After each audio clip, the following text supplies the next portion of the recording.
¿Qué pasa, autóctonos? Bueno, pues de estas cabras que están en peligro de extinción y este sistema de pastoreo, que ya no se encuentra, que lleva así más de 20 años con ella, yo llevando un pastoreo de 100% extensivo y tradicional y ancestral, producimos esto, los cabritos a cervera.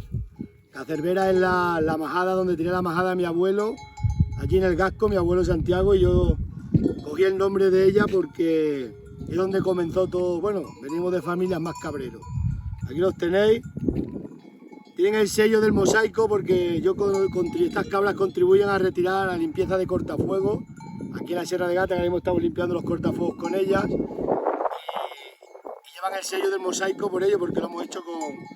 Y lo de la producción del cabrito y todo, ha sido gracias a ellos, al proyecto mosaico, que se lleva aquí los sellos. También lleva el de la raza autóctona. Y en Cáceres para comercio se consiguen las latas